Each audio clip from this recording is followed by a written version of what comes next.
welcome back, everyone. I talked about this some last evening, but now that we're into mid-July, we're about halfway through July and halfway through meteorological summer, and we're doing a little assessment on where we've been so far this season. Through the first 6 weeks of summer, yeah, it's been warm and it's been stormy. 4 degrees warmer than the average, and the total precipitation at the airport up over 7 inches. That's almost 2 inches above average, and some other parts of the area have had even more rain than that so far this summer season. Now, we put out our annual summer forecast back in late May, and generally the theme of the summer forecast was, yeah, odds favored it being warm by some degree, if you will, and it also, we thought the most likely outcome would be that it would be a wetter than average season. So both of those things have proved to be correct thus far, but we are only halfway through the season. Now, that being said, one of the measures of how hot it's been this summer, the number of days with highs in the 90s. We average about 8 per year. We had 18 back in 2018. We've had 8 already this season, matching last year's total, and so I doubt that we're done with 90-degree days anytime real soon. We've got some more heat coming our way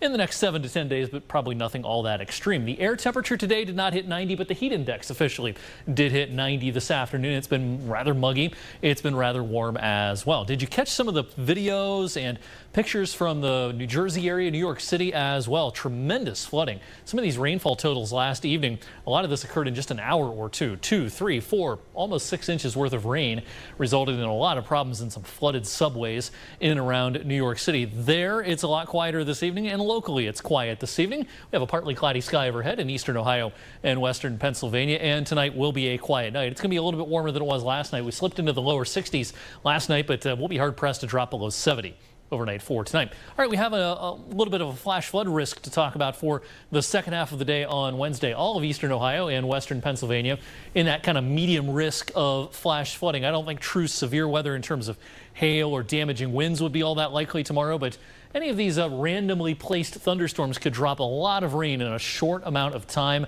A lot of juice in the atmosphere tomorrow afternoon. But it's going to be one of those luck of the draw kind of a thing. So some places may get very little rain. Some places may pick up a few inches. So remember to turn around, don't drown, don't to drive through flooded roadways if you encounter any tomorrow afternoon. We'll get up to 84.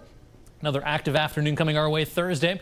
Current run of this model shows most of the activity to the south. I doubt that's the right idea. I think a lot of this activity may be spread across eastern Ohio and western Pennsylvania. Rainfall totals over the next 72 hours may average out, if the data would load here, it may average out to a couple of inches. There we go. But there'll be some places that might get a couple of inches worth of rain in just an hour or so. A little break from the dew points coming our way at the end of the week and the start of the weekend, but that is going to be a short-lived break. I think over the weekend it'll turn muggy once again. Best chance for any rain this weekend probably Saturday night and parts of Sunday. All right, we'll keep an eye on the next couple of days. Indeed. Thanks, Eric. Thanks, Eric.